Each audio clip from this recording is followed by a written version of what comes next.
Student, आज हम लोग री नीट 2026 का पेपर सॉल्व करेंगे। तो आइए देखते हैं कैसा पेपर है और क्या डिफ़िकल्टी लेवल है, इसको हम लोग समझते हैं।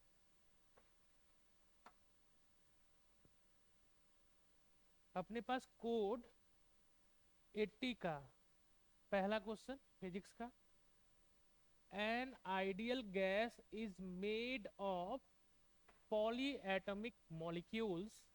Each of the molecules has 3 translational, 3 rotational and f number of vibrational mode. If the ratio of heat capacity Cp by Cv of the gas is 8 by 7, then the value of f is। तो degree of freedom हम सभी को निकालने आता है। Degree of freedom कैसे count होता है?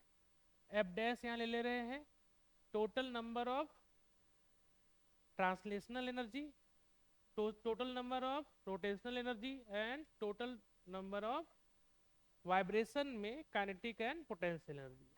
तो तीन ट्रांसलेशनल है, 3 हो गया, प्लस 3 रोटेशनल है, 3 हो गया, प्लस एक वाइब्रेशन में जब कोई ऑब्जेक्ट वाइब्रेट करता है तो उसमें काइनेटिक और पोटेंशियल दोनों रहता है। उसके वजह से हर एक वाइब्रेशनल मोड में 2 डिग्री ऑफ फ्रीडम आएगा। तो इस तरीके से अगर F number of vibrational mode है तो टोटल डिग्री ऑफ फ्रीडम अगर हम लोग ऐड करें तो कितना हो जाएगा? 2f।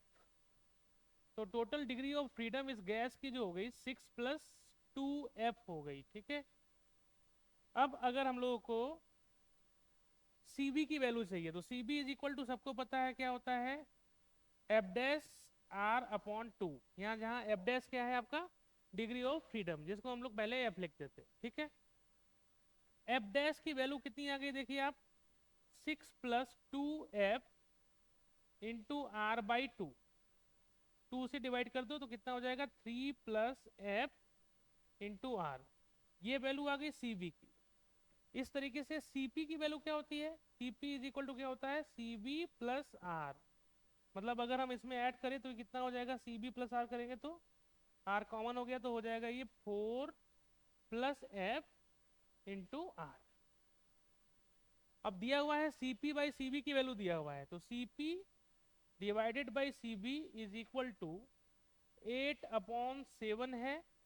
तो Cp की वैल्यू ये हो गई, Cb की वैल्यू ये हो गई, रखो कितना आ जाएगा? ये 4 + f upon 3 + f 8 divided by 7। Multiply करो, इधर हो जाएगा 28 + 7f इज इक्वल टू, ये मल्टीप्लाई करिए 24 + 8f, तो ये उधर चला जाएगा तो f इज इक्वल टू कितना हो गया? 4। तो इस तरीके से कौन सा ऑप्शन हो गया अपना? चौथा। नेक्स्ट क्वेश्चन देखते हैं।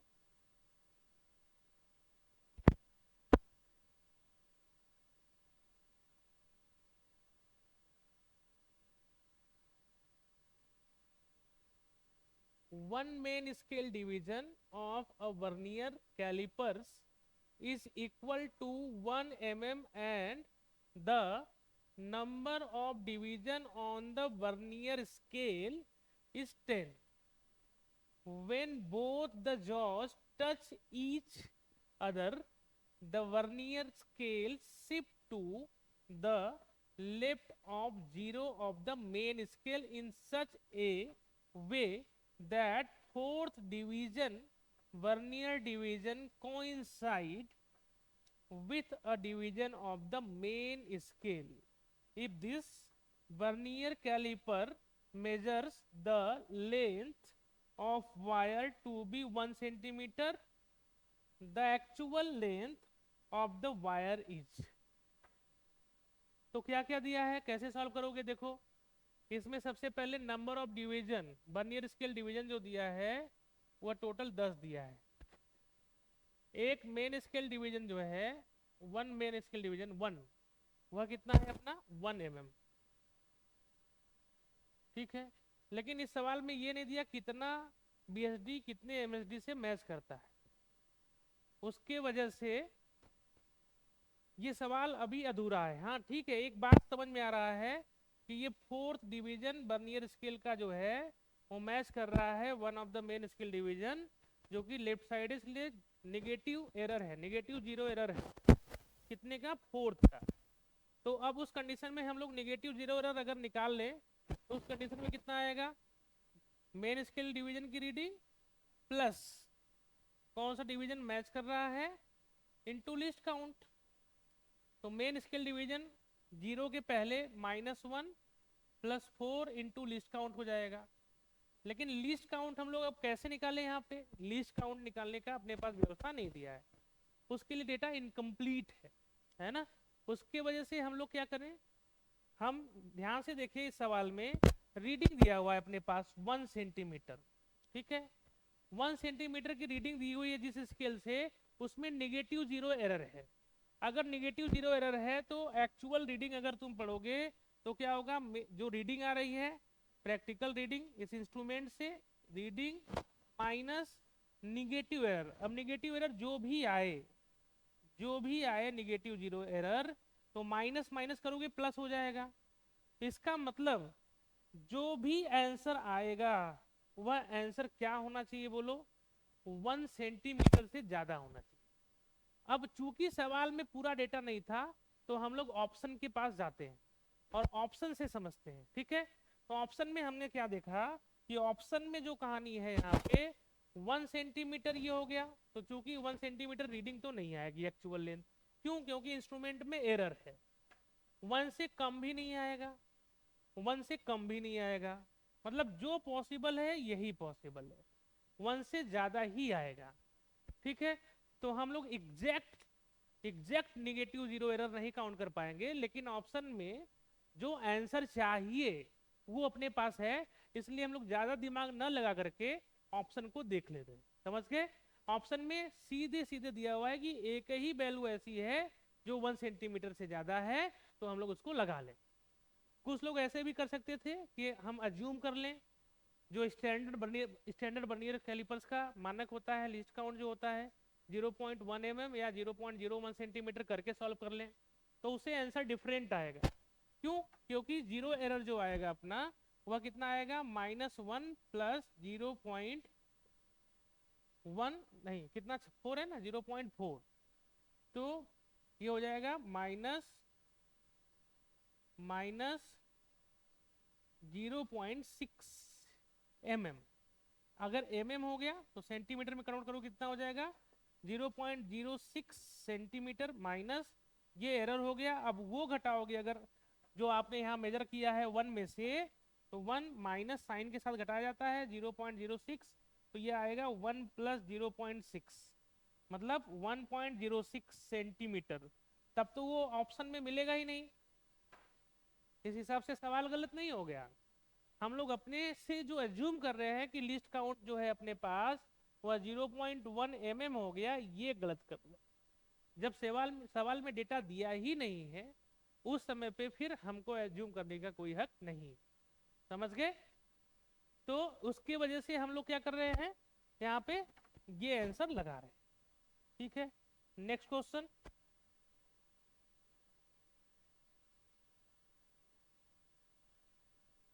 थ्री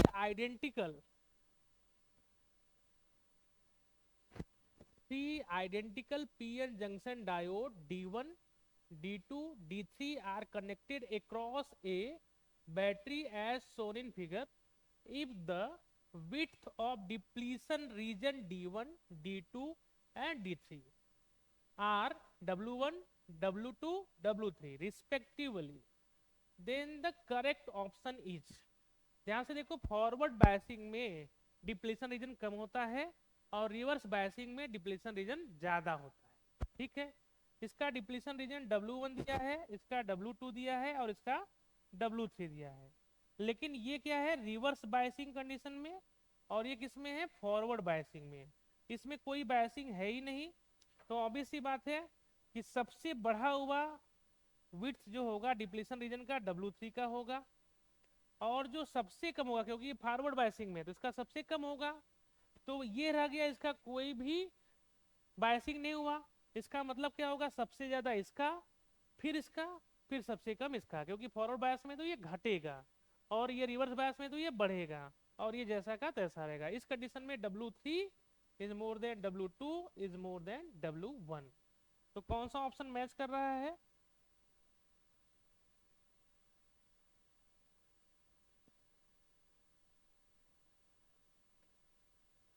दूसरा वाला ऑप्शन, W3 W2 फिर W1।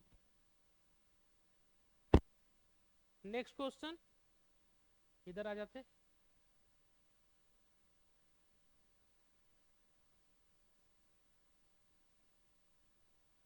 Fourth question,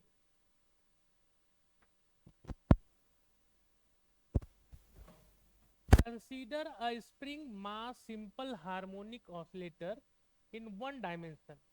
The mass of the particle is m kilogram and the spring constant is k, m case में है। At a given instant, the extension of the spring is x meter and the speed of the particle is v meter per second on xb plane. If the graph of v as a function of x is circle, then the correct option is। Graph से सवाल बहुत दिया हुआ इस बार के paper में, तो graph का बेसिक नॉलेज होना चाहिए, ठीक है। हमको पता है कि v इज इक्वल टू क्या होता है, बोलो, ओमेगा अंडर रूट ए स्क्वायर माइनस एक्स स्क्वायर। पूरे फिजिक्स में हाइपरबोला का ग्राफ इसी जगह आता ही है, जो एनसीईआरटी सिलेबस में, बाकी सवाल का तो कुछ भी लिमिट नहीं है, ठीक है। तो यहाँ कितना हो गया, V square is equal to omega square A square minus omega square X square. अब ध्यान से देखें तो वी स्क्वायर इसको इधर लेकर के आए तो omega square into X square is equal to omega square A square हो जाएगा। कर्व बनाने के लिए अपने पास हमको इधर से इसको डिवाइड करना पड़ेगा, ओमेगा स्क्वायर ए स्क्वायर से, इधर एक्स स्क्वायर अपॉन ए स्क्वायर और इधर हो जाएगा 1। ये इक्वेशन बनता है एलिप्स का। किसका बनता है? एलिप्स का। अब इसका मतलब क्या हो गया, यहाँ पे ये कहानी बनता है, लेकिन सवाल में क्या दिया हुआ है कि सर्कल बन रहा है। सर्कल कब बनता है? जब ये रेडियस और ये सेम हो जाए।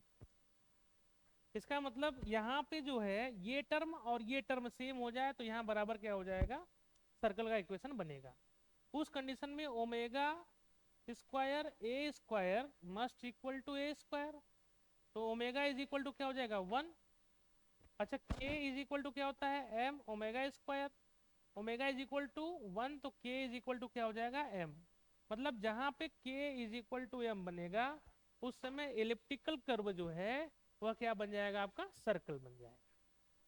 तो बेसिक कॉन्सेप्ट जिसको पता रहेगा वो इस सवाल को कर सकता था।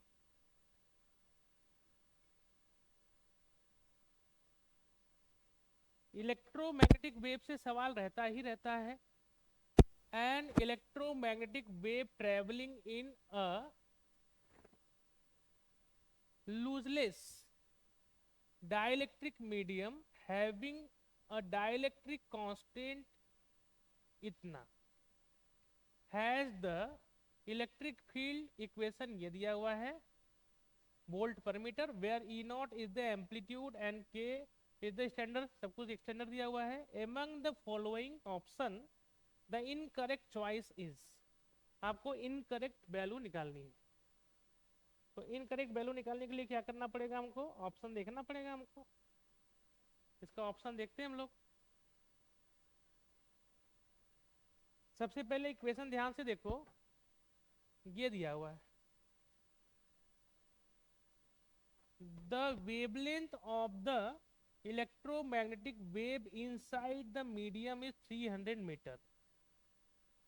तो इनकरेक्ट ऑप्शन देखना है, करेक्ट ऑप्शन नहीं तो वेवलेंथ निकालते हैं सबसे पहले हम लोग। तो सबसे पहले ये ओमेगा टी, टी का जो कोफिशिएंट है वो ओमेगा हो गया, ओमेगा मिल गया हमको 2 pi into 10 to the power 6, 2 pi into 10 to the power 6 और omega is equal to 2 pi F frequency तो फ्रीक्वेंसी हो गया अपना 2 पाई कट जाएगा 10⁶।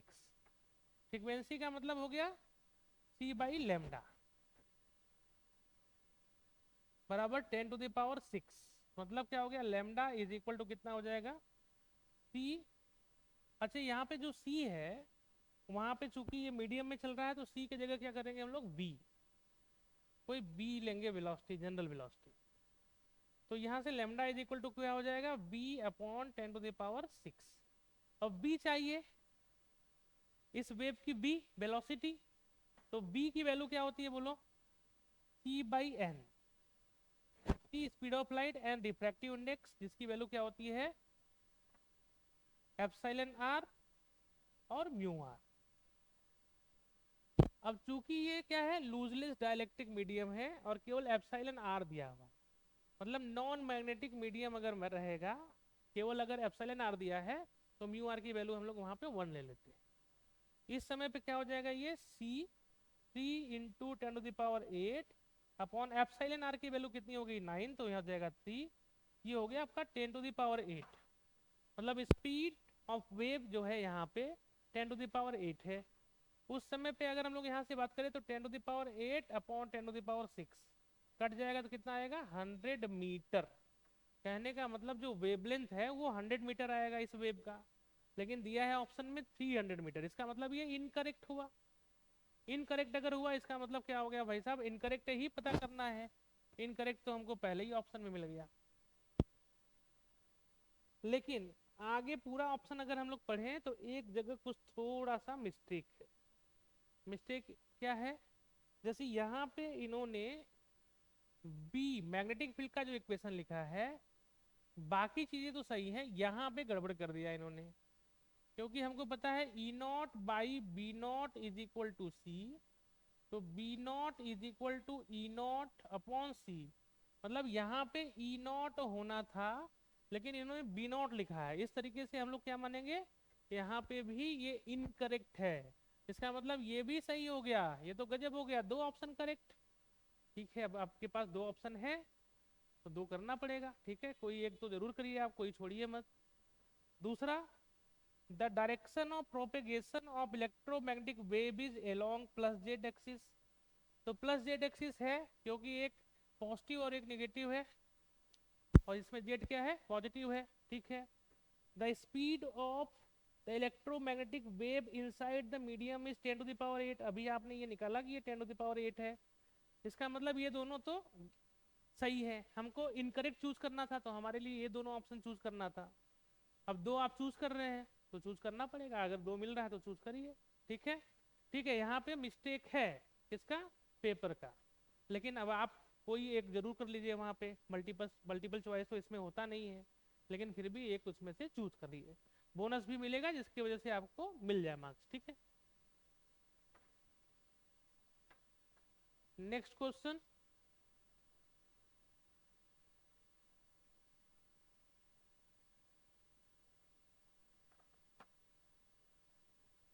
तो 5 हो गया, ठीक है, 6 हटा। A frictionless circular wire of unit radius is fixed on the horizontal plane. 2 point particles of unit mass start moving simultaneously from point A, theta is equal to π/2। अच्छा ठीक है, ये 2 पार्टिकल जो है मूव करना चाह रहे हैं साथ में सेम समय पे, लेकिन कहाँ से, थीटा इज इक्वल टू π/2। मतलब ये दोनों particle theta is equal to π/2 होने का मतलब यहाँ से स्टार्ट कर रहे हैं, एक यहाँ से एक यहाँ से। इस पाथ पे एक इधर जाएगा और एक इधर जाएगा। आइडेंटिकल यूनिफॉर्म एंगुलर स्पीड, दोनों का स्पीड सेम है, इन अपोजिट डायरेक्शन, एक इधर जाएगा तो एक इधर जाएगा, and meet again at point B, theta is equal to -π/2। मतलब अब ये दोनों कहाँ मिलेंगे, -π/2 प्लस π/2, तो मेरे भाई ये हो गया। जैसे जैसे आएंगे एंगल कम होगा, माइनस इधर होगा, इसका मतलब ये यहाँ पे मिल रहे हैं। ठीक है, during this time which of the following figures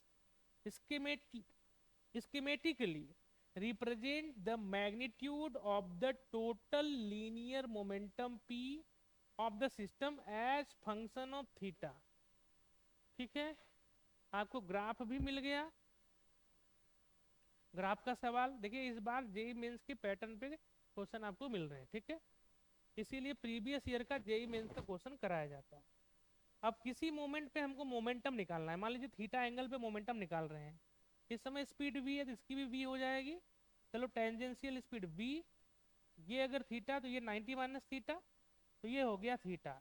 इसका एक कंपोनेंट इधर आएगा v cos थीटा, और एक कंपोनेंट इधर जाएगा v sin theta. Same to same इधर भी वही स्थिति बनेगी, v sin थीटा ये और v cos थीटा ये। ध्यान से देखिए, अगर मोमेंटम निकाले हम लोग तो ये हॉरिजॉन्टल लाइन का जो वेलोसिटी है जीरो, उसकी वजह से कोई मोमेंटम नहीं आएगा। वर्टिकल डायरेक्शन में दोनों वेलोसिटी ऐड हो रहे हैं, तो टोटल वेलोसिटी कितनी हो गई 2v cos थीटा किसी मोमेंट पे, मतलब डाउनवर्ड डायरेक्शन में ही हमको नेट वेलोसिटी नेट मोमेंटम मिल रहा है यहाँ से जब यहाँ तक जा रहा है। मोमेंटम के लिए हम लोग m से मल्टीप्लाई करें तो टोटल मोमेंटम होगा। इसका मतलब जो मोमेंटम है वो किस पे डिपेंड कर रहा है, cos थीटा के फंक्शन। अब ध्यान से देखते हैं हम लोग, मोमेंटम तो डिपेंड कर रहा है cos थीटा पे, लेकिन ग्राफ देते समय इन्होंने दिमाग लगाया है। ये 4 ग्राफ दिया हुआ है इन्होंने,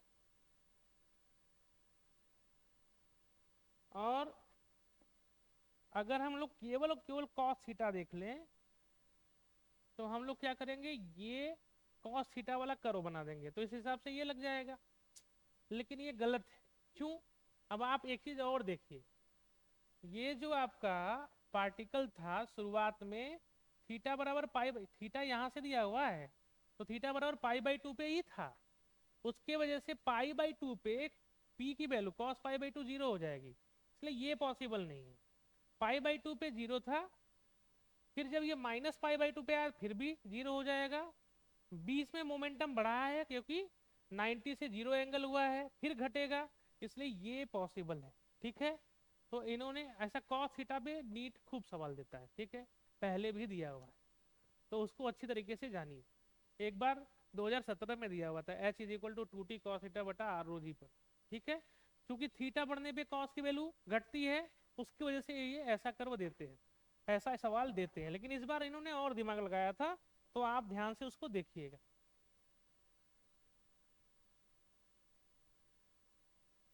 कौन सा क्वेश्चन था ये, छठा, तो 7वें पे आते हैं। अच्छा, क्वेश्चन नंबर 7 जो है ना, ये काफी फेमस देखा हुआ सवाल है, आप केमिस्ट्री में भी पढ़ते हैं और फिजिक्स में भी पढ़ते हैं एटम। तो ये जो होता है आपका number of scattered alpha particle, वह क्या होता है 1/sin⁴ θ/2 पर डिपेंड करता है। ऐसा कर्व आप देखेंगे, कई बार देखे होंगे अगर ये चैप्टर स्टार्ट किए होंगे पहली बार, और 2 जगह पढ़ा जाता है। इसका मतलब अब यहाँ देखो, थीटा बढ़ने पे साइन की वैल्यू बढ़ती है तो एन की वैल्यू क्या होगी, घटेगी। समझ गए? दो बैक टू बैक सवाल साइन और कॉस के फंक्शन पे आते हैं, तो ध्यान रखना। मैथमेटिक्स, कर्व, डिफरेंशिएशन, इंटीग्रेशन, मतलब पूरा जेई का कॉन्सेप्ट, ठीक है। अच्छा, तो देखो, और सिलेबस का जो रेगुलर क्वेश्चन आते हैं उसी से इन्होंने दिया हुआ है, उससे इस बार छिड़कानी नहीं किया इन्होंने, लेकिन जो पैटर्न है, जो लेबल है, उसको थोड़ा सा मोड़ा हुआ है, जो कि सिलेबस से ही कहा जाएगा, ठीक है। तो देखो, अब ये भी घट रहा है और ये भी घट रहा है, तो ध्यान से देखिए, थीटा बराबर 90/2 पर, थीटा बराबर 0 पर अगर बात करें तो एन की वैल्यू क्या होगी 1/0, इनफाइनाइट हो जाएगा। तो 0 पर यही पॉसिबल कर्व हो रहा है, यही जानते भी हो तुम। अगर किसी को याद होगा, अगर सही से पढ़ाई एटम किया होगा तो तुरंत उसको याद हो जाएगा, नहीं भी होगा, कंफ्यूजन भी होगा तो देख लोगे आप यहाँ से। नेक्स्ट क्वेश्चन,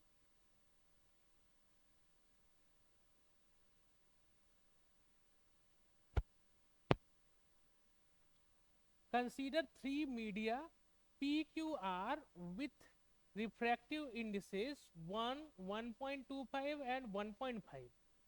3 मीडिया है, एक P हो गया, एक Q हो गया, और ये R हो गया जिसका 1.5 है, ठीक है।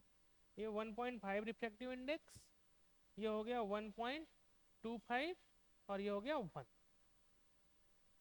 The medium Q having a thickness of 5 centimetre, ये टोटल 5 सेंटीमीटर का है, place between extended media P and R। P और R के बीच में रखा हुआ है।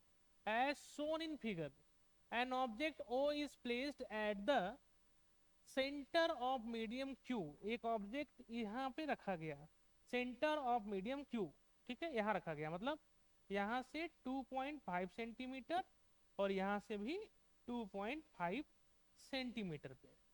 If viewed from medium P near the normal direction, the apparent depth of O is h1, ठीक है। For similar observation from medium R, the apparent depth is h2, the value of h1 minus h2 का mod in centimetre is. सबको पता है apparent depth का formula क्या होता है मेरे भाई, depth upon diffractive index of medium जिसमें ऑब्जेक्ट है और विद रिस्पेक्ट टू ऑब्जर्वर, सबको पता है।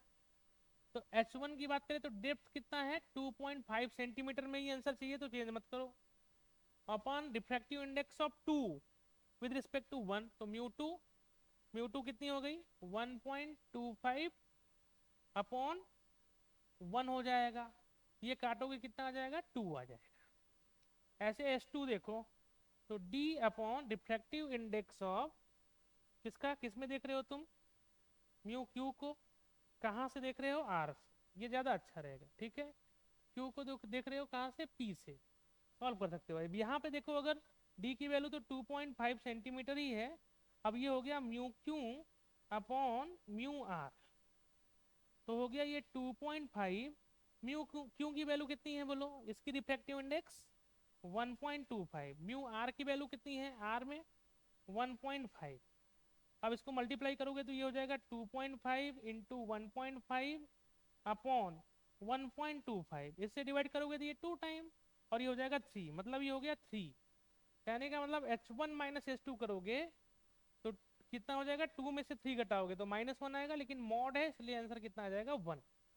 तो ऑप्शन कौन सा मैच कर रहा है इसमें, ये पहला वाला। नेक्स्ट क्वेश्चन देखते हैं हम लोग, question number 9। Consider that sigma s kb b represent Stefan Boltzmann constant and Wien displacement law. तो सबने पढ़ा है स्टीफन बोल्ट्जमैन कांस्टेंट, तो हम लोग उसकी जरूरत नहीं है, हम लोग केवल और केवल डायमेंशन निकालना है तो निकाल सकते हैं। तो स्टीफन बोल्ट्जमैन कांस्टेंट मेरे भाई क्या होता है, power is equal to sigma s into E into A into T के पावर 4। यहाँ से स्टीफन कांस्टेंट चूंकि डायमेंशन निकालना है तो ई का कोई डायमेंशन नहीं होता है, तो सीधे हम लोग पावर अपॉन ए टी के पावर 4 लिख दे रहे हैं, ठीक है। बोल्ट्जमैन कांस्टेंट निकालना है अगर, तो हमको पता है एनर्जी इज इक्वल टू क्या होता है, degree of freedom by 2 into के टी। क्योंकि डिग्री ऑफ फ्रीडम का कोई डायमेंशन नहीं तो इसको हटा दो, तो K is equal to energy upon time, sorry temperature, क्योंकि हमको डायमेंशन लिखना है इसलिए हम लोग ये कर रहे हैं, ठीक है। और B सबको पता है lambda m into T is equal to constant, वह कॉन्स्टेंट B होता है। अब यही चीज का डायमेंशन हमको चाहिए, तो हम लोग क्या करते हैं यहाँ डायमेंशन निकाल रहे हैं। सिग्मा s के जगह पे ये रख दिया आपने, power upon area into temperature to the power 4, और ये के बी के पावर -1, इसका मतलब नीचे के की वैल्यू लिखना है हमको। तो के इज इक्वल टू कितना हो जाएगा, ये ई अपॉन टेम्परेचर, और बी की जगह लेमडा एम इंटू टी कर ले रहे हम लोग, लेमडा एम इंटू टी। अब इसका डायमेंशन लिखना आपके लिए एकदम आसान हो गया, ये एक टी से टी कट जाएगा, एक टी से टी कट जाएगा, ठीक है। पावर की वैल्यू क्या होती है, एनर्जी अपॉन टाइम, यहाँ पे आप एनर्जी अपॉन टाइम कर सकते हैं, तो ये ई से ई कट जाएगा। तो अगर हम लोग ध्यान से देखें तो ये आ जाएगा 1 अपॉन ए इंटू टी, नीचे हो गया, फिर नीचे क्या हो गया, ई से ई कट गया, एक टी से टी कट गया, तो यहाँ पे कितना बचा, ये टी स्क्वायर बचा, और ऊपर बचा लेमडा है। अब डायमेंशन लिखो, ये हो गया लेंथ, ये नीचे हो गया एल स्क्वायर एरिया है, तो ये टाइम हो गया टी, और ये टेम्परेचर है यहाँ पे टी, यहाँ हो गया के स्क्वायर। तो एक एल से एक एल कट जाएगा, तो ये हो जाएगा L to the power -1, T to the power -1, के टू दी पावर -2। अब इसका डायमेंशन मतलब कौन सा मैच कर रहा है उसको देख लो। L to the power -1, T to the power -1, के टू दी पावर -2। तो ये फोर्थ ऑप्शन मैच कर रहा है। Next question, question number 10, for sound wave if the number of nodes for fifth harmonic, number of nodes for fifth harmonic of an open end pipe is n, and that for ninth harmonic of the same pipe with one of its end closed is m। मतलब एक close argon pipe और एक open argon pipe. सबको पता है open organ pipe में हमेशा यहाँ एंटी नोड बनेगा और बीच में एक नोड बनेगा। और क्लोज ऑर्गन पाइप की अगर हम लोग बात कर लें तो क्लोज ऑर्गन पाइप में यहाँ पे एंटी नोड और यहाँ पे नोड फिक्स बनेगा। ये इसकी फर्स्ट हार्मोनिक हो गई, ठीक है। तो ओपन ऑर्गन पाइप में 1:2:3 ऐसे जाता है ये रेशियो हार्मोनिक्स का, और इसमें 1:3:5:7 ऐसे जाता है। अब नाइन्थ हार्मोनिक और इसका फिफ्थ हार्मोनिक, चलो ओपन ऑर्गन पाइप में काउंट करते हैं कि पांचवें हार्मोनिक में नंबर ऑफ नोड कितने होंगे। देखो ये फर्स्ट हार्मोनिक हुआ तो नंबर ऑफ नोड कितना हुआ ओपन ऑर्गन पाइप में 1।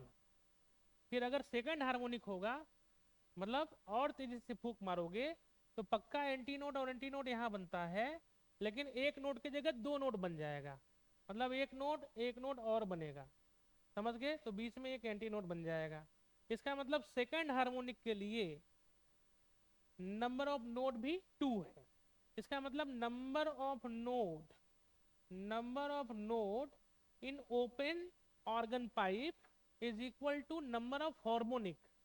तो फिफ्थ हार्मोनिक के लिए नंबर ऑफ नोड कितना हो जाएगा बोलो 5 हो जाएगा। फिफ्थ हार्मोनिक के लिए जब क्या हो एन ओपन एंडेड पाइप हो, सब ओपन हो, तो जो हार्मोनिक नंबर है वही नंबर ऑफ नोड बनेगा, जो कि यहाँ पे क्या लिखा है इन्होंने n लिखा हुआ है। क्या लिखा है n लिखा हुआ है, समझ गए। अब हम लोग किसकी बात करें क्लोज्ड ऑर्गन पाइप के लिए। तो क्लोज ऑर्गन पाइप के लिए बना लो, पहला हार्मोनिक ये बना, ये पॉसिबल, तो एक हार्मोनिक के लिए एक नोड यहाँ भी बना। अगला स्टेप का देखो, और तेजी से फूंक मारोगे तो ये हो जाएगा एंटी नोड, ये हो जाएगा नोड, एक पॉसिबल और, तो उस कंडीशन में यहाँ नोड बनेगा तो यहाँ एंटी नोड बनेगा। तो ये बनता है थर्ड हार्मोनिक। कौन सा बनता है थर्ड हार्मोनिक। तो थर्ड हार्मोनिक में कितने बने दो नोड। ऐसे और मान लो फूंक तेजी से सेम लेंथ पे बड़ा बना रहे हैं भले ही, एंटी नोड नोड श्योर यहाँ बनेगा, एक नोड दो और बना लो। तो यहाँ नोड बनाए तो यहाँ एंटी नोड बनाओगे और यहाँ भी एंटी नोड बनाओगे। इस तरीके से फिफ्थ हार्मोनिक में 1 2 3 तीन एंटी नोड 3 नोड बन रहा है। तो इसका एक फॉर्मूला है, नंबर ऑफ नोड अगर निकालना हो किसके लिए क्लोज ऑर्गन पाइप के लिए, क्लोज ऑर्गन पाइप के लिए, आगे आप काउंट भी कर सकते थे, ठीक है। क्लोज ऑर्गन पाइप के लिए तो ये बन जाएगा number of harmonic plus 1 divided by 2। तो नंबर ऑफ हार्मोनिक से ही आप पता कर लेंगे कि कितने नोट्स बनने वाले। तो ध्यान से देखो इसमें नंबर ऑफ हार्मोनिक कितने थे एक, तो 1 + 1 / 2, तो 2 / 2 1, इसमें एक नोट बना। इसमें 3 वाले में 3 + 1 / 2 करोगे तो 2 बनेगा, तो देखो इसमें 2 नोट बना। फिर अगला पांचवा हार्मोनिक बनता है, तो 5 + 1 / 2 करोगे तो 6/2 3, इसमें 3 नोट बन रहा है। लेकिन सवाल में क्या दिया है, क्या दिया है नाइन्थ हार्मोनिक। तो नाइन्थ हार्मोनिक के लिए नंबर ऑफ नोड इन्होंने m लिखा हुआ है, तो m इज इक्वल टू क्या हो जाएगा 9 + 1 / 2, मतलब 10 divided by 2 is equal to 5। तो इसका मतलब क्या हो जाएगा, अगर हम लोग n/m निकालें तो n की वैल्यू भी जो आई है अपनी 5 और इसकी वैल्यू भी कितनी आएगी 5, इस तरीके से आंसर 1 आएगा। तो ये वाला ऑप्शन आएगा, ठीक है। नेक्स्ट क्वेश्चन, क्वेश्चन नंबर 11,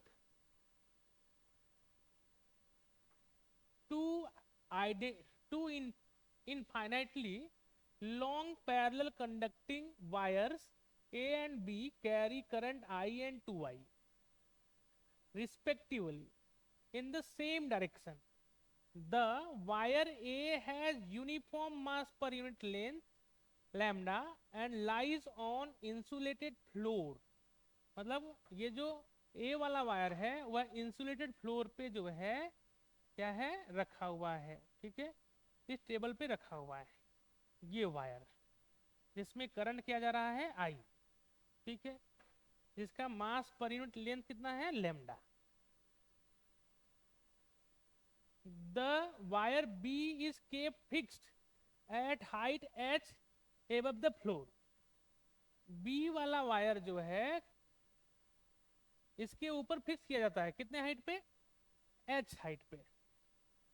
तो h हाइट पे यहाँ पे एक वायर रख दिया गया जिसमें 2y ये फिक्स कर दिया गया, सेम डायरेक्शन में करंट, इसका मतलब अट्रैक्शन होगा.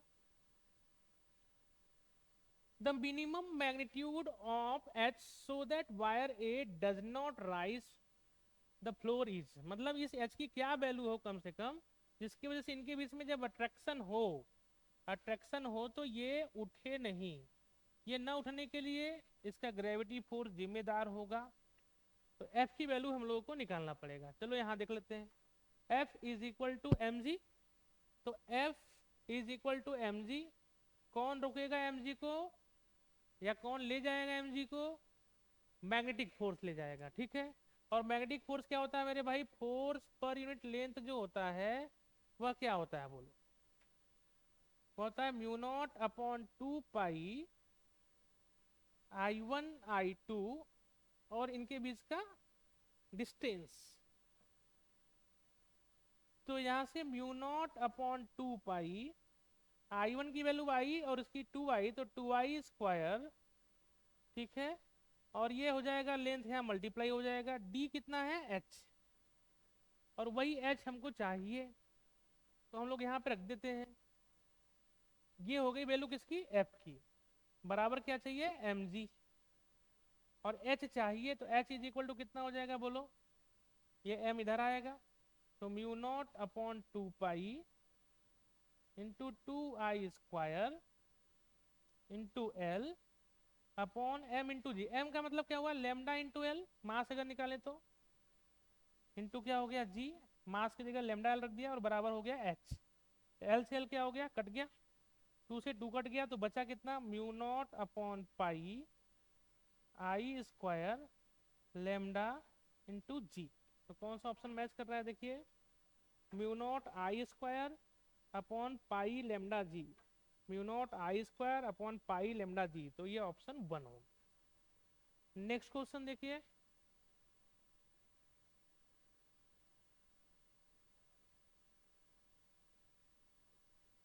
N AC voltage V is equal to 220 sin omega t volt is applied to series LCR circuit, then the current amplitude in this circuit is, ठीक है.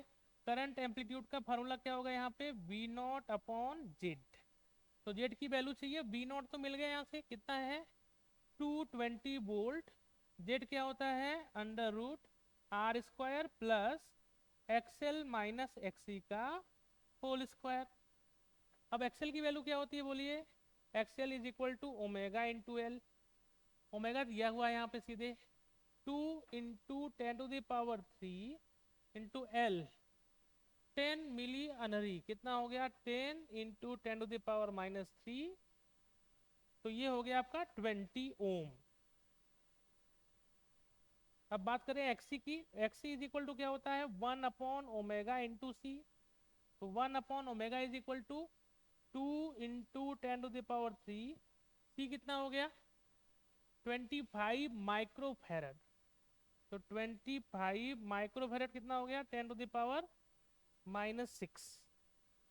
अब यहाँ से अगर हम लोग बात कर लें तो ये कितना हो जाएगा 25, अच्छा 10⁻³ ऊपर चला जाएगा तो 1000 डिवाइडेड बाई 50, फिर से कितना हो गया 20 ओम. मतलब ये दोनों टर्म बराबर, तो रेजोनेंस का कंडीशन फिलहाल उसे छोड़ दो. तो 220 डिवाइडेड बाई आर बच जाएगा खाली, आर की वैल्यू कितनी है 100, तो ये हो जाएगा 2.2 एम्पियर। अगला क्वेश्चन देखिए,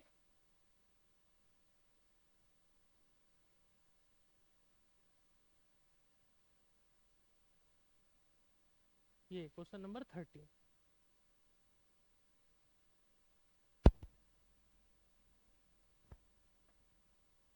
consider a fixed uniformly charged insulating sphere with radius r and total charge q. A point charge minus q with mass m is released from rest at a distance of 3r from the center of charge sphere. When the point charge reaches the surface of the sphere, its speed is। कई जगह electrostatic में भी सवाल कराया जाता है ऐसा, atom में भी मिलेगा, ग्रेविटेशन में मिलेगा।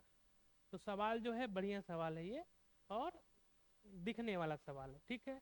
तो मान लेते हैं कि एक स्फीयर है, यूनिफॉर्मली चार्ज स्फीयर है ये, जिसपे कैपिटल चार्ज क्यू दिया गया है और जिसका रेडियस कितना है आर है, लेकिन इसके सेंटर से 3r दूरी पर एक माइनस चार्ज क्यू रखा है। तो अब इससे बात ये अट्रैक्ट होगा, ये हल्का दिया हुआ है, इसका मास m दिया हुआ है, ठीक है। अब ध्यान से देखिए अगर हम लोग, तो यहाँ पे जब ये पहुंचे, यहाँ पे ये चार्ज, तो क्या स्पीड होगी, तो हमको एनर्जी कंजर्वेशन लगा दे सीधे, कितना हो जाएगा, इनिशियल तो केवल पोटेंशियल एनर्जी ही है, तो के क्यू क्यू अपॉन कितना डिस्टेंस हो गया 3r, कोई काइनेटिक एनर्जी है नहीं, तो बराबर जब ये यहाँ आएगा तो कितना पोटेंशियल एनर्जी बचेगा इसके पास, के क्यू क्यू कितना दूरी हो जाएगा r plus half M V square, ये b पता करना है। अच्छा ध्यान रखें, एक प्लस एक माइनस, तो यहाँ पे माइनस लगा दो, ठीक है, यहाँ भी माइनस लगा दो, तो ये जब इधर आएगा तो प्लस हो जाएगा, तो K Q Q upon R common कर लो, ये माइनस है ये प्लस, तो 1 माइनस कितना हो जाएगा 1/3 is equal to 1/2 M V square. अब यहाँ से देखिए तो कितना हो जाएगा, ये 3, ये 2/3, तो ये हो जाएगा 2/3, और ये 2 मल्टीप्लाई करो कितना हो जाएगा 4/3, के की value 1/4 pi epsilon not Q Q upon कितना हो जाएगा, ये m नीचे लेकर आओ, एम आर हो जाएगा बराबर क्या हो जाएगा वी स्क्वायर। इस 4 से 4 कट जाएगा तो बचेगा कितना, v is equal to root Q Q upon 3 pi epsilon naught M R. तो ये वाला ऑप्शन आपका करेक्ट है, ठीक है। सिंपल कंजर्वेशन ऑफ एनर्जी लगाना है, और ऐसा सवाल कई बार मिलेगा आपको, पूरा ग्रेविटेशन इस पर निर्धारित है, ठीक है। इलेक्ट्रोस्टैटिक पोटेंशियल एनर्जी में ये कॉन्सेप्ट मिलेगा आपको। दूसरा कहाँ मिलेगा आपको, एटम वाले चैप्टर में।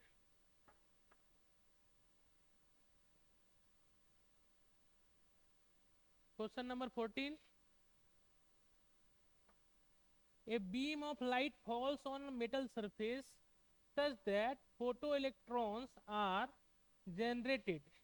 If power of light source start to decrease linearly with time t, then variation of the photo current I and magnitude of stopping potential V with time is best represented by।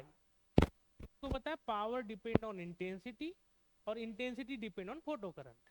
Intensity घटेगी photo current घटेगा, लेकिन intensity घटने या बढ़ने से stopping potential पे कोई फर्क नहीं पड़ता, क्योंकि वो किस पे डिपेंड करता है, फ्रीक्वेंसी पे। इसका मतलब इस सवाल में हम लोग को सीधा दिखा जाए, करंट तो घटेगा लेकिन स्टॉपिंग पोटेंशियल नहीं घटेगा। तो करंट घट रहा है लेकिन ये भी घट जा रहा है, यहाँ कांस्टेंट ये गलत है, ये दोनों कांस्टेंट गलत है। तो यहाँ करंट घट रहा है और स्टॉपिंग पोटेंशियल कांस्टेंट है, इसका मतलब कौन वाला ऑप्शन सही है, यहाँ पे फोर्थ वाला ऑप्शन करेक्ट है। तो बेसिक थ्योरी पर था ये सवाल। नेक्स्ट क्वेश्चन देखते हैं। To planets P1 and P2 with equal mass have radius R1, R2 respectively, where R2 is R1 by 2. The escape speed of P1 and P2 are V1 and V2 respectively. अच्छा, इसकी value क्या होती है बोलो भैया? Mass same है ना, Gm2 upon R2 कर लेते हैं अपॉन Gm1 अपॉन R1। तो ये मासेस सेम है, कट जाएगा, ये क्या बचेगा आपका रूट R1 बाई R2। और दिया क्या है R2 is equal to R1 या R1 is equal to 2R2। तो यहाँ पे अगर 2R2 और अपॉन R2 रख दोगे तो ये क्या आंसर आ जाएगा 2। तो ये रूट 2 ऑप्शन करेक्ट है। केवल और केवल फॉर्मूले पर सवाल है मेरे भाई। 16 a unit positive point charge is, क्या लिखा है, अच्छा, टेकन स्लोली। स्लोली का मतलब पोटेंशियल एनर्जी से काम चल जाएगा। Through an infinitely smally thin tube that is inside a charge dielectric sphere of radius r. मतलब ये ट्यूब है, इसमें से हम लोग चार्ज को स्लोली लेके जा रहे हैं, ठीक है। Having uniform positive charge density rho, ये as shown in figure. The initial and final position of the charge are marked A and B at distance 2r and 3r, मतलब ये 2r पे और ये 3r पे respectively from the center of the sphere. In this process the magnitude of the total work done on the point charge is rho r square upon n epsilon naught। फिर से यही pattern दिया हुआ है, बार बार सवाल में कोई कठिनाई नहीं कि इसको देख करके पहले ही भाग जाओ, ठीक है। वर्क डन कोई भी पूछे और यहाँ स्लोली हो रहा है, इसका मतलब वर्क इज इक्वल टू क्या होगा बोलो, माइनस डेल्टा यू। सबको एकदम से याद होता है, प्रैक्टिस में रहता है ये। इसका मतलब ये हो जाएगा you initial minus you final. केवल पोटेंशियल एनर्जी लिख देना था, आंसर आ जाता। तो यहाँ पे इनिशियली ए पर और बी पर बस पोटेंशियल एनर्जी लिख दो। ए पर पोटेंशियल एनर्जी लिखे अगर हम लोग तो कितना आ जाएगा के, इसका मान लो चार्ज क्यू है, पहले निकाल लेते हैं। और इस पर चार्ज कितना है जो लेके जा रहे हैं हम लोग, small charge Q, unit positive charge, मतलब इसकी जो वैल्यू है वो कितनी है 1। तो हो गया 1 अपॉन यहाँ से यहाँ तक का डिस्टेंस कितना हो गया 2r। बी पर पूछेगा तो कितना आएगा K Q into 1 upon C R. मेरे भाई के क्यू अपॉन आर कॉमन हो गया, 1/2 माइनस 1/3। के क्यू की वैल्यू कितनी होगी, rho into 4/3 pi r cube, radius r है इसका स्फीयर का,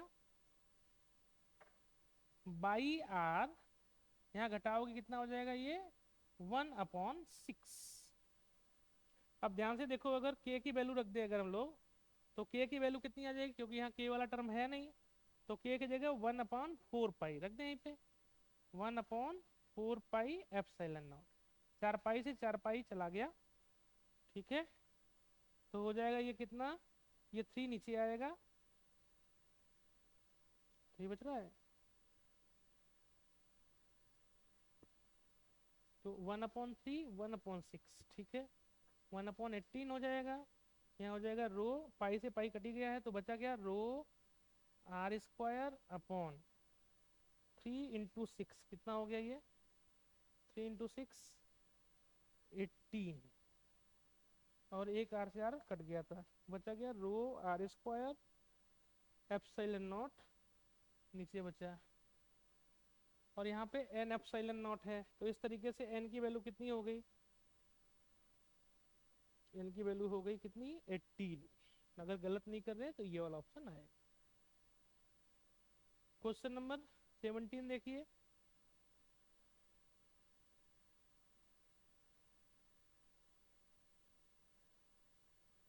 one mole of an ideal monoatomic gas undergoes cyclic process as shown in figure, cyclic process में जा रहा है। Total heat supply to the gas is, एकदम आसान सवाल। फर्स्ट लॉ ऑफ थर्मोडायनेमिक्स क्या बोलता है, delta Q is equal to delta U plus delta W.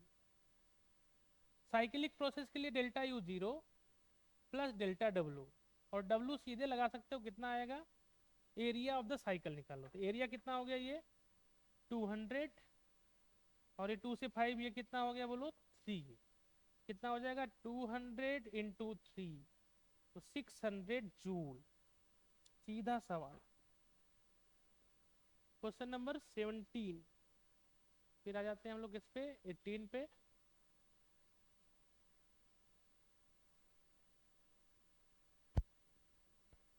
The following table present the part of electromagnetic spectrum and their corresponding major application। ये class 10th का भी student जो है इसको solve कर सकता था। सबको पता है मेरे भाई, सबसे पहले बताओ माइक्रोवेव क्या यूज होता है, सबको पता है घर में। माइक्रोवेव एएम एफएम तो बजाता नहीं, कैंसर को सही कर नहीं सकता। ये वार्मिंग द फूड सबको पता है, भोजन गर्म करने में यूज होता है, आजकल ज्यादा यूज हो रहा है। हाँ, यूवी रेज जो होता है वह वाटर को प्यूरिफाई करने के लिए होता है। सबको पता है ये एएम और एफएम किससे रिलेटेड है, रेडियो वेव से, ऐसे ही बता सकते हो। बचा गामा रेस, तो ये हो गया कैंसर के सेल्स को मारने के लिए यूज होता है। मतलब पी को अगर बात करें तो पी किससे डिपेंड मैच कर रहा है, सेकेंड वाले से। क्यू किससे मैच कर रहा है बोलो, फर्स्ट वाले से। आर किससे मैच कर रहा है, आर कर रहा है फोर्थ वाले से। और एस किससे मैच कर रहा है, एस मैच कर रहा है थर्ड वाले से।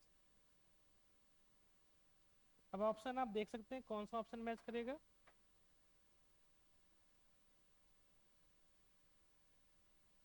जिस स्टूडेंट ने लगाया था ये उसने सही करा था। देखो क्या स्थिति बन गया है।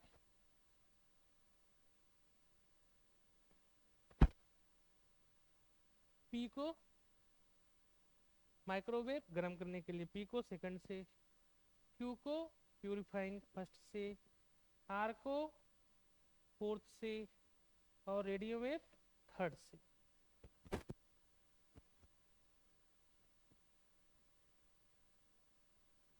फिर से एक फॉर्मूले बेस्ड सवाल। A car travel on circular race track of radius 50 meter which is banked at an angle theta. If the car travel at speed 10 meter per second then the wear and tear on its tire is minimum, मतलब friction नहीं ले रहे। taking the acceleration due to gravity is to be 10। Theta की value बताओ, तो सीधे इस जगह पे tan theta is equal to क्या होता है, v square by R G. v कितना दिया हुआ है 10 मीटर पर सेकेंड स्क्वायर, 10 स्क्वायर, रेडियस कितना दिया है 50, जी की वैल्यू 10, तो हो गया 100, 100 डिवाइडेड बाई 500 मतलब 500, तो 1/5, तो tan theta is equal to हो गया 1/5, तो थीटा इज इक्वल टू कितना हो गया tan इनवर्स 1/5। कौन सा ऑप्शन हो गया, fourth option. Question number 20, consider a particle moving along a straight line whose position as a function of time is given by displacement, ये दिया हुआ है, where alpha is equal to 1, beta is equal to इतना, gamma is equal to इतना, the average speed of the particle from t is equal to 0 to 6। देखो यहाँ पे minus term है, तो डिस्प्लेसमेंट और डिस्टेंस सेम हो भी सकता है और नहीं भी हो सकता। अगर किसी जगह पलटी मारा होगा तो डिस्टेंस बदल जाएगा। चूंकि यहाँ पे पूछा हुआ है एवरेज स्पीड, इसलिए हमको डिस्प्लेसमेंट ना निकाल के डिस्टेंस निकालना होगा, और डिस्टेंस की वैल्यू हमको चाहिए। तो कैसे निकालें हम लोग, सबसे पहले देखिए कहीं रुका है कि नहीं रुका है, तो जहाँ रुका होगा वहाँ वेलोसिटी 0 होगा, उसको चेक करते हैं। तो velocity is equal to D S by D T हो जाएगा। अब यहाँ डिफ्रेंशिएट करोगे तो ये हो जाएगा 2 अल्फा टी माइनस बीटा। अच्छा वैल्यू रख दो, अल्फा इज इक्वल टू 1 तो हो जाएगा ये 2t minus beta is equal to कितना हो गया 6। तो ये एक समय आएगा रुकेगा, तो वेलोसिटी 0 करके देखो, वेलोसिटी 0 करोगे तो t is equal to 3 second तक जाके रुकेगा, मतलब पलटी मारेगा, और एक्सेलरेशन 0 नहीं हो जा रहा है, a इज इक्वल टू 2 है, इसका मतलब क्या हो गया, ये रुकेगा नहीं फिर जाएगा। ठीक है, तो उसके लिए हम लोग क्या देखें, अब इसका लाइन मोशन देख लें हम लोग। ठीक है, लीनियर मोशन देख लेते हैं। तो 6 सेकेंड तक पूछ रहा है, तो हम लोग 0 से 6 सेकेंड की कहानी देख लेते हैं। चलो ठीक है, अब 0 से t बराबर 0 पे जब चला होगा ये, तो वहां से ये क्या होगा, t बराबर 3 सेकंड पर क्या कहानी होगा, वेलोसिटी वहां पे 0 होगा। देख लेते हैं पहले किधर जा रहा है, t बराबर 0 पर, t बराबर 0 करो तो डिस्प्लेसमेंट कितना हो गया या पोजीशन कितना हो गया बताओ, गामा, और गामा इज इक्वल टू 5, मतलब t बराबर 0 पे पहले से ही कितने पर है, 5 मीटर पर। यहाँ से ये पहले से ही कितने पर है, 5 मीटर पर है। ठीक है, फिर t बराबर किस पे, 3 सेकेंड पे निकाल लो, जहाँ 0 हो रहा है वेलोसिटी। तो t बराबर 3 सेकेंड पे अगर हम लोग देखें तो t बराबर 3 सेकेंड पे क्या हो गया, t बराबर 3 सेकेंड रखो, तो ये पोजीशन कितनी आ जाएगी अपनी, ये 1 है, तो ये हो जाएगा कितना, 9 माइनस ये 6 और 3, बीटा की वैल्यू 6 है, और ये हो गया 18, plus gamma is equal to कितना हो गया 5, तो ये हो जाएगा -4। तो गजब हो गया, 3 सेकेंड पे ये इधर जाएगा ही नहीं, 3 सेकेंड पे ये कहाँ भागेगा मेरे भैया, वो भाग रहा है इधर, इधर भाग रहा है। t बराबर 3 सेकेंड पर ये यहाँ से पहुँच गया -4, -4 का मतलब कहीं यहाँ, यहाँ से 5 पहले था और -4, मतलब ये दूरी होगी 4 मीटर। फिर उसके बाद t बराबर 6 सेकेंड, देखो 6 सेकेंड चाहिए तुमको, तो t बराबर 6 करोगे तो पोजीशन कितना हो जाएगा, ये अल्फा 1 तो 36 हो गया, -6 इंटू 6 36, और plus gamma is equal to 5, मतलब फिर से 5, मतलब t बराबर जब 6 सेकेंड बीतेगा दोबारा, तो ये 5 पे फिर पहुंच जाएगा। कहने का मतलब क्या होगा, यहाँ से चलेगा 5 + 4 9, फिर यहाँ पहुंचेगा, मतलब फिर कितना चलेगा 9, तो डिस्टेंस जो चला टोटल वो हो गया 18 मीटर। तो एवरेज स्पीड का फॉर्मूला जो होता है वह क्या होता है, टोटल डिस्टेंस अपॉन टाइम, और टोटल डिस्टेंस 18 और टोटल टाइम कितना लगा 6, ये हो गया 3 मीटर पर सेकंड। इसका मतलब ये वाला ऑप्शन हो गया 3 मीटर पर सेकंड। नेक्स्ट क्वेश्चन कौन सा था, 20, ठीक है 21,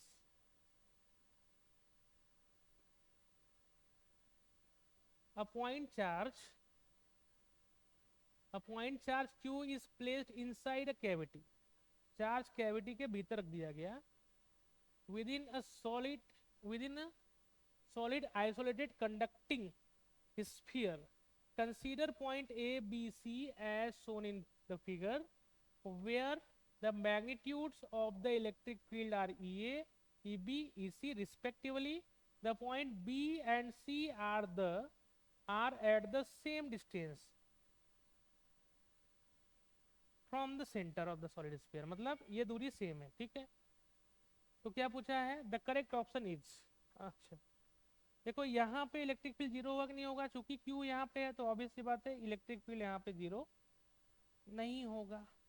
अब यहाँ पे क्यू है तो इधर भीतर क्या हो जाएगा माइनस, यहाँ बाहर क्या हो जाएगा प्लस, फिर इधर भीतर क्या हो जाएगा माइनस, फिर बाहर क्या होगा प्लस, इक्वल डिस्ट्रीब्यूशन होता है, प्रॉपर्टी ऑफ कंडक्टर में आपने पढ़ा है।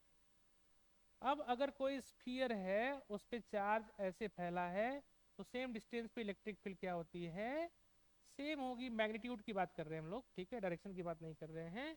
तो उस समय पे क्या होगा, इलेक्ट्रिक फील्ड की मैग्नीट्यूड क्या होगी, सेम होगी। इलेक्ट्रिक फील्ड सेम नहीं होगा, मैग्नीट्यूड पूछा हुआ है, ठीक है। तो ई ए बराबर 0, लेकिन E B is equal to क्या होगा, ई सी। तो कौन सही होगा, ये बराबर 0 नहीं होगा, नॉन जीरो सही है, और ये बराबर होगा। ठीक है, नेक्स्ट क्वेश्चन,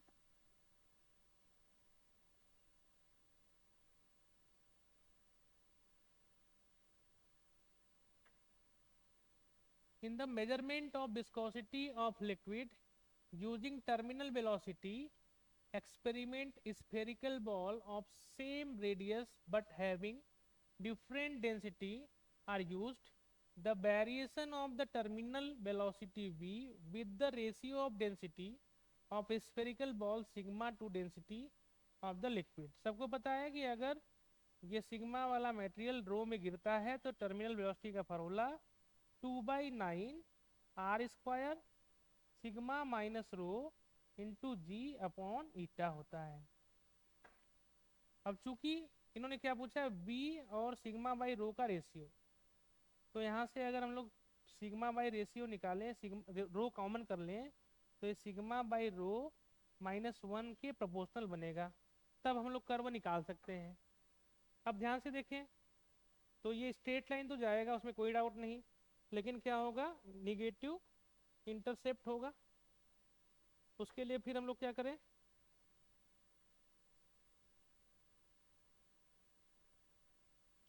क्या बना, terminal velocity sigma by rho -1 के हिसाब से बना। अब कौन पॉसिबल है, ये तो पॉसिबल नहीं, ये भी स्ट्रेट लाइन, ये 0 से जा रहा है, कोई इंटरसेप्ट नहीं, तो ये पॉसिबल, ये पॉसिबल। लेकिन ध्यान देखें सिग्मा बाई रो, अगर सिग्मा बाई रो की वैल्यू क्या हो जाए, 1 हो जाए, 1 पे रख दें, 1 कर दें, तो v की वैल्यू क्या हो जाएगी, 0। तो ये 0 से स्टार्ट हो रहा है, तो नेगेटिव इंटरसेप्ट तो होगा, लेकिन यहाँ पे कहाँ मिलेगा, ये 0 पे मिलेगा, इसलिए ये ना होकर के कौन हो जाएगा, ये हो जाएगा, तो ये ऑप्शन करेक्ट होगा। अगला क्वेश्चन देखिए, फोटो इलेक्ट्रिक इफेक्ट से question number 23। A ray of light with wavelength lambda is incident on 3 different photoelectric cells, namely 1, 2, 3. The threshold wavelength of these photoelectric cells are lambda 1, lambda 2, lambda 3. 3 material हो गया, सबका threshold wavelength दिया हुआ है, frequency नहीं दिया हुआ है, इस पे लैम्डा लाइट गिर रहा है। Magnitude of stopping potential of these cell are V1, V2, V3, मतलब इसका stopping potential V1, V2, V3 respectively. The relation between lambda and threshold wavelength, अच्छा ये कहानी दिया हुआ है, ये दिया हुआ है और ये दिया हुआ है। फिर यहाँ ऑप्शन में स्टॉपिंग पोटेंशियल का ऑप्शन हमको चूज करना है, ठीक है। तो ध्यान से देखो यार, एनर्जी अगर ज़्यादा होती है तो फोटोइलेक्ट्रिक इफेक्ट होता है। एनर्जी कब ज़्यादा होगा, जब फ्रीक्वेंसी ज़्यादा होगा। कब ये ज़्यादा होगा, जब वेवलेंथ कम होगा। कहने का मतलब ये कब होता था फोटोइलेक्ट्रिक इफेक्ट, जब एनर्जी क्या होता था, इसके एनर्जी से ज़्यादा होता था। तो चूंकि वेवलेंथ अगर कम हो गया, इंसिडेंट वेवलेंथ अगर कम है या ज़्यादा हो गया इससे, तो एनर्जी क्या होगी, कम होगी, तो फोटोइलेक्ट्रिक इफेक्ट नहीं होगा। तो पहले वाले कंडीशन में क्या है, लेमडा 1 की वैल्यू ज़्यादा और लेमडा की वैल्यू कम। लेमडा की वैल्यू, इसमें लेमडा की वैल्यू ज़्यादा है, लेमडा अगर ज़्यादा हुआ इसका मतलब इसका एनर्जी कम और इसका एनर्जी ज़्यादा, तो यहाँ पे फोटोइलेक्ट्रिक इफेक्ट नहीं होगा। इसमें देखो तो लेमडा टू जो है और लेमडा 3 जो है लेमडा से ज़्यादा है, मतलब ये ज़्यादा है, ये वेवलेंथ कम। वेवलेंथ कम होने का मतलब एनर्जी कम होना, एनर्जी ज़्यादा होना, और अगर एनर्जी ज़्यादा होगा, इंसिडेंट एनर्जी ज़्यादा होगा, तो फोटो इलेक्ट्रिक इफेक्ट होने वाला है। अब यहाँ से देखो, यहाँ पे अगर हम लोग बात करें तो यहाँ पे फोटो इलेक्ट्रिक इफेक्ट की वैल्यू क्या होगी, इस समय लेमडा 2 ज़्यादा है लेमडा से, और इसमें लेमडा 3 बहुत ज़्यादा है लेमडा से। मतलब इस वाले केस में जो ये है, इसकी एनर्जी से जो इसकी एनर्जी होगी बहुत ज़्यादा होगा। क्यों ज़्यादा होगा, क्योंकि इसका वेवलेंथ इसके रिस्पेक्ट में कम है, और अगर वेवलेंथ कम है तो फ्रीक्वेंसी इसका मतलब ज़्यादा हो गया, है ना। और इस कंडीशन में क्या हो जाएगा, इसका स्टॉपिंग पोटेंशियल क्या आएगा, ज़्यादा है, और इसका स्टॉपिंग पोटेंशियल क्या हो जाएगा, कम हो जाएगा, मतलब V3 मोर देन V2 हो जाएगा। तो इस कंडीशन में कौन सा ऑप्शन आएगा, V1 तो होगा ही नहीं, ठीक है, और V3 क्या होगा, V2 से ज़्यादा होगा, तो कौन सा ऑप्शन 4 सही है यार।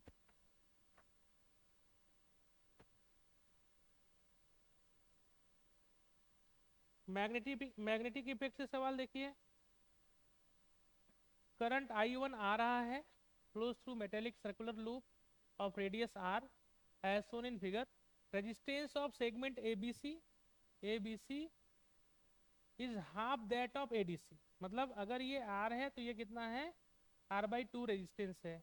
Magnitude of magnetic field at the centre O of the loop is, यहाँ पे मैग्नीट्यूड ऑफ मैग्नेटिक फील्ड क्या होगा, मान लो इसमें करंट I1 और इसमें करंट I2, तो अपोजिट होगा, तो ऑब्वियस सी बात है म्यू नॉट I1 अपॉन आधा लूप पूरा होता तो 2 होता, आधा है तो 4 R हो जाएगा। अगर एक का प्लस करोगे तो दूसरे का क्या करोगे, माइनस करने वाला, क्योंकि अपोजिट डायरेक्शन में है। मतलब मेन मिला करके क्या निकालना है हमको, करंट निकालना है। सवाल करंट का है। करंट I1 की वैल्यू क्या हो जाएगी बोलो, कई तरीका है निकालने का। I1 निकालना है तो total current I1 into opposite resistance R upon total resistance R plus R/2, current division rule लगा दिया हमने। तो I0R ये कितना हो गया, 2R प्लस R 3R/2, ये हो गया अपना 2I0 अपॉन 3। ऐसे भी लगा सकते थे कि इसका वोल्टेज V है टोटल, तो V/R, I की वैल्यू V/R/2, इधर V/R और V की वैल्यू एग्जैक्ट करके निकाल लेते, ठीक है। वैसे भी कर सकते थे। फिलहाल 3 है, 2I0/3 इसमें आ गया, इसमें I0 में से घटा दो, 2I0/3 कितना हो जाएगा, 3 में से ये हो गया I0/3। तो अगर ये 2I0/3 हो गया, तो यहाँ रखें हम लोग, तो μ0/4R तो कॉमन हो गया, ये हो गया अपना 2I0/3 माइनस इधर कितना हो गया I0/3, तो I0/3 तो कितना हो जाएगा, ये μ0I0 अपॉन 3 बाहर हो गया, तो ये हो जाएगा 12 बाहर। कौन सा ऑप्शन हो जाएगा, μ0I0 अपॉन 12 और। अगला क्वेश्चन, क्वेश्चन नंबर 25, फिर से जेई पैटर्न का सवाल। A particle of mass m moves along a horizontal x-axis from 0 to L। मतलब 0 से L तक एक पार्टिकल जो है होरिजेंटल पे मूव कर रहा है। The coefficient of kinetic friction varies as frictional function of x। Mu के जो है वो वेरी कर रहा है, जैसे जैसे x चेंज होगा, किसी जगह मान लो यहाँ पे अगर पता करें तो ये म्यू की वैल्यू क्या हो रही है, घट रही है।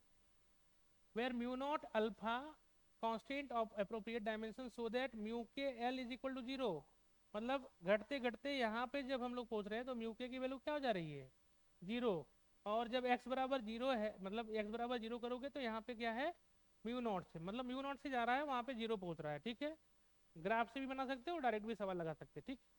देखो तो क्या पता करना है, total work done by the frictional force during the motion is, ये जो work done by friction force है वो ये है, ठीक है। तो दो तरीके से तुम लगा सकते थे, इंटीग्रेट करना चाहो तो करो, नहीं तो ठीक है। यहाँ से पता चला कि μ0 से घटते घटते 0 हो जा रहा है, कितने दूरी पर, L दूरी पर, ठीक है। ये हो गया अपना कोफिशिएंट ऑफ फ्रिक्शन म्यू। तो चाहो तो हम लोग यहाँ क्या कर सकते हैं, फोर्स निकाल सकते हैं। फोर्स की वैल्यू क्या हो जाएगी यहाँ पे, μ0 इंटू एन होता है तो mg हो जाएगा, और यहाँ पे क्या हो जाएगा, 0 हो जाएगा। तो वर्क का फार्मूला क्या हो जाएगा, ये फोर्स है और ये डिस्प्लेसमेंट है, तो वर्क का फार्मूला सीधे एरिया निकाल दो। एरिया कितना हो जाएगा, हाफ, हाफ क्या हो जाएगा, फोर्स μ0 mg इंटू एल। सीधे भी ऐसे भी कर सकते थे, ठीक है। तो यहाँ से n की वैल्यू कितनी हो जाएगी, 1/2, सीधे ये ऑप्शन आ गया बिना इंटीग्रेशन का। और अगर इंटीग्रेशन करके करना चाहो तो हमको पता है w is equal to dw is equal to f into D X. किसी मोमेंट पे निकाल लो, नागिन को बुला दो, और नागिन को कहाँ से कहाँ डसाओगे बोलो, 0 से लेकर के L तक। तो 0 से लेकर के L से डसा दो तो टोटल WR निकल जाएगा, और f की वैल्यू कितनी आ जाएगी बोलो, म्यू। और म्यू की वैल्यू कितनी है, μ0 minus alpha x into mg तो चेंज हो नहीं रहा है, इंटू डी एक्स। जो कांस्टेंट है नागिन उसको डस नहीं पाएगी, कांस्टेंट को बाहर कर लो, mg बाहर हो गया, क्या बचा, μ0 माइनस अल्फा एक्स इंटू क्या हो गया, dx।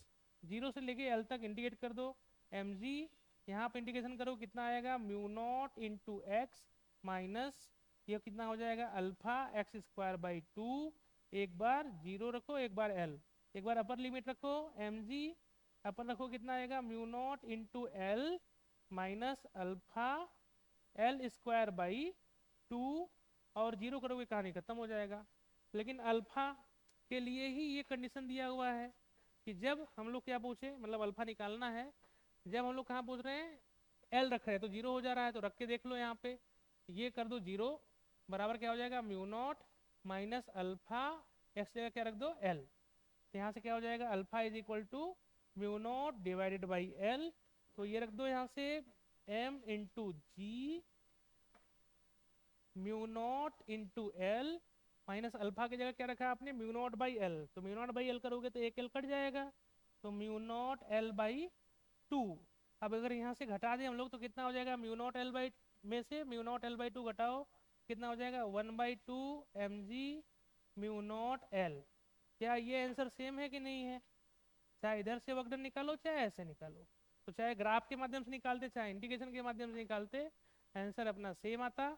तो यहाँ से n इज इक्वल टू कितना आ गया अपना 1/2, कंपेयर करोगे mu naught M G L, mu naught M G L कहानी खत्म, तो n की जगह क्या है 1/2।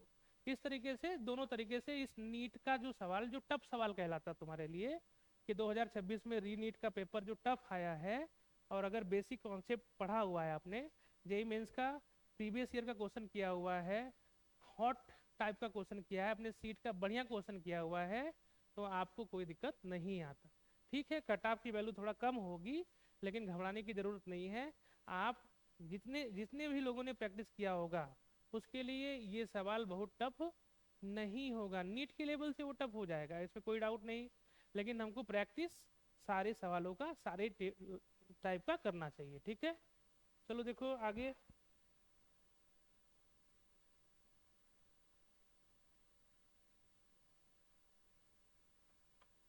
Question number 26, in a solar system the time period of revolution of planet. अब देखिए कितना आसान सवाल आ गया, एक टफ आया तो एक आसान आ गया। T square directly proportional to क्या होता है आर क्यूब, तो हमको क्या करना है टाइम पीरियड, ये क्या हो जाएगा आर टू द पावर 3/2, मतलब ये सीधे डिफिनीशन पर डिपेंड कर रहा है। ठीक है, तो इस तरीके से कुछ टफ सवाल और कुछ आसान सवाल अपने पास थे।